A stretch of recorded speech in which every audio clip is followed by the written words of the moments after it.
Kentucky, 38 and done. That's it. No undefeated season, no national championship, and we'll never see this team again because all 73 guys in the team are probably leaving for the NBA. Pete, what do we make of this team, putting it in perspective this year, what they did? It's funny, they chased history all year and they quickly became it, and the legacy of this Kentucky team will be fascinating because they're obviously one of the best teams of this modern era.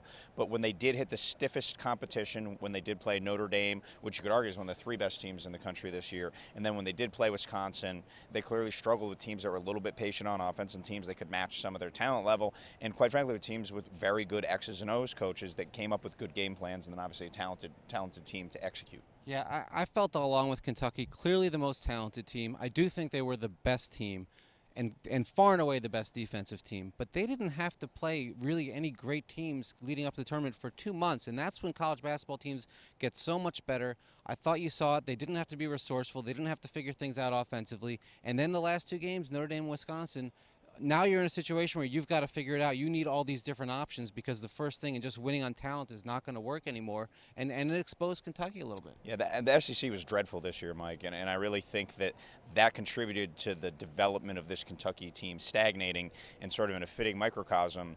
In the final 6 minutes of this game, Kentucky's offense stagnated. They didn't seem to run a lot of set plays. They kind of cleared out for Harrison and hoped for the best, and they just didn't really look like a crisp and concise team down the stretch when they needed to do that. They didn't execute with the precision of Wisconsin, and give Bo Ryan credit. Wisconsin never stopped doing what got it there. Wisconsin stuck to its guns and stuck to its game plan, and I think that was the difference tonight. So for Kentucky, they turn to next year. They'll have another group of talented players, not quite like this year's team, but they'll be in contention again.